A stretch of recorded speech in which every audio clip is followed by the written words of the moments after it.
Before I can get to the questions, I have to set the stage, present the context. What is the context here? And the context is that we have a difference in the notions of what philosophy is. That's where it all starts. It starts that we don't all seem to have the same notion of what philosophy is.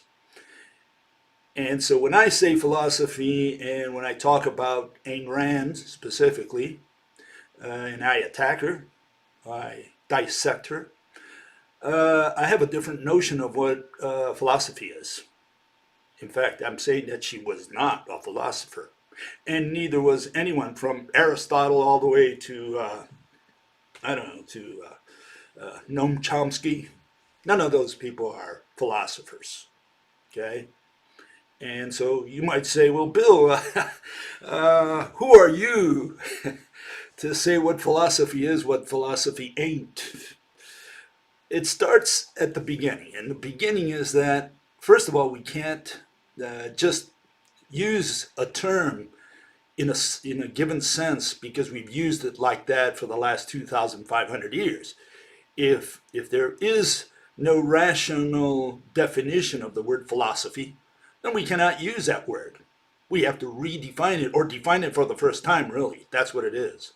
Right now we have different notions of what philosophy is, and everybody thinks they know. And it turns out that everybody's talking past each other. Everybody's talking about something different.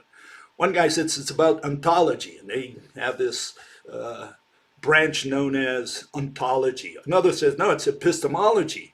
Another guy says, no, it's political science. Another one says, no, it's ethics. Another one says, no, it's aesthetics. All of this is philosophy? What is philosophy? What is a philosopher? What does a philosopher do? And so if we are going to use the word philosophy rationally in a discussion, in a debate, we absolutely must define the term. I'm sorry.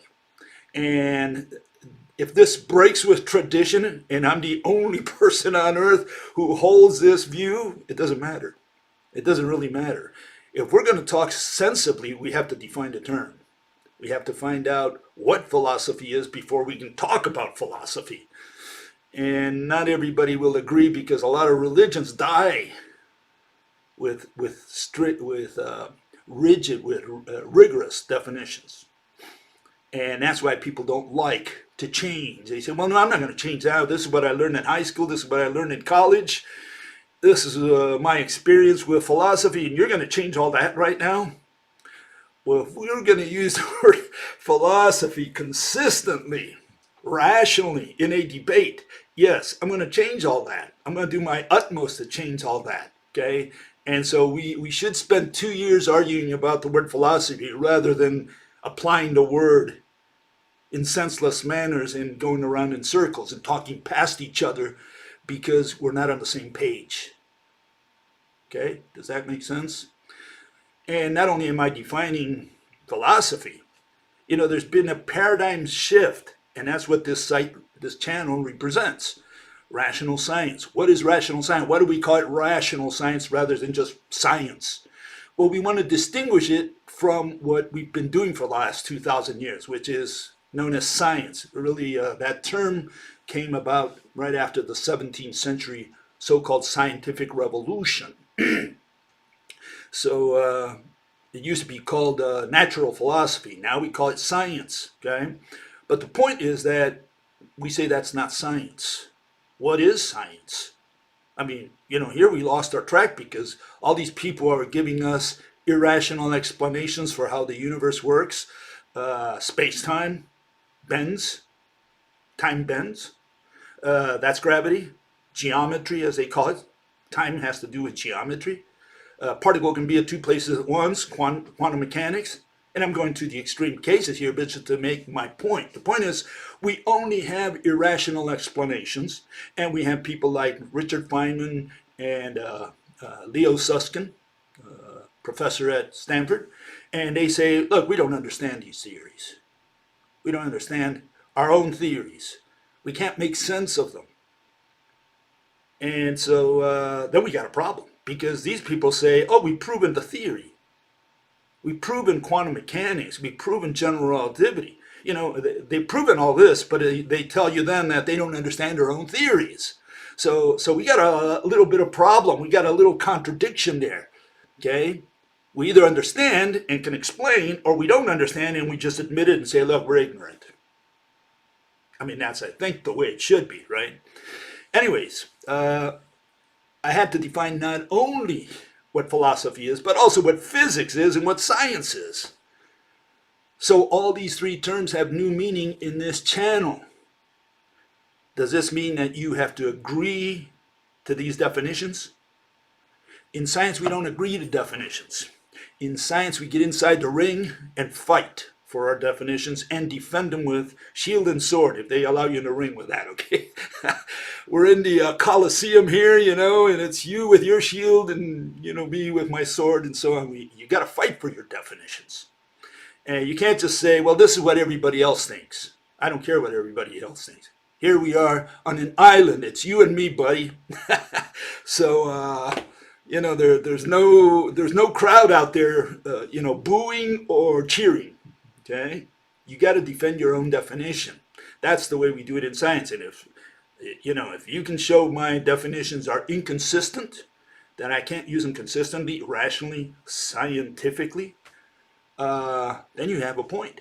So that's where we start. We start at definitions. Okay, and so before I get to the questions that people asked and some of the comments people made, which I'm going to be addressing today. There's a long list there. I didn't think so many people were into this, but yeah, people are interested in these subjects. Okay. I got to go with Ayn Rand's definition of philosophy because it's essentially the notion that everybody else has out there. So I think she's a perfect representative of what people think philosophy is, or what this notion that people have, this vague notion people have of what philosophy is.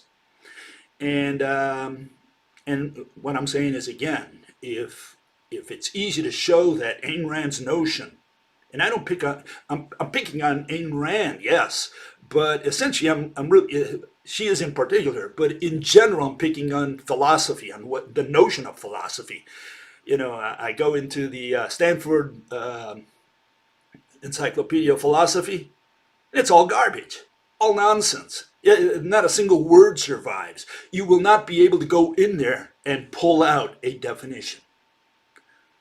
And not a single one. Listen to what I'm saying. It's not like you can get out there, at least the ones I've seen, you know, maybe I haven't seen all of them, but I'm assuming they're all the same way. They tell you the history of these words. They tell you what these words have meant to different philosophers throughout the ages.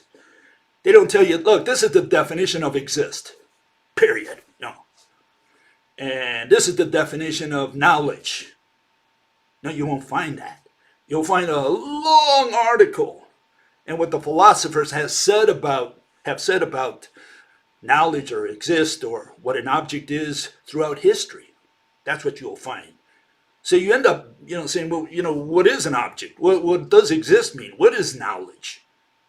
And, you know, you won't find it in any, I'm also picking on the Stanford Encyclopedia, but you won't find it in the Catholic Encyclopedia, the New Advent. You won't find it in the Internet Encyclopedia of Philosophy. You won't find it anywhere. You won't find it in the Wikipedia. You simply won't find definitions that you can sink your teeth into. So if we're going to talk rationally, consistently, scientifically here, we're going to have a debate, a discussion, a dissertation. We have to start by defining the crucial terms that make or break our arguments. Okay? That's what I try to do on this channel. Okay? And again, I am not asking you to agree to my definitions. You don't agree with my definitions, get inside the ring and fight for your definitions. Okay? That's the way it works in science. You got to defend your definition, not say, well, this is what all the philosophers thought this word meant or whatever. You know, tradition will not save you.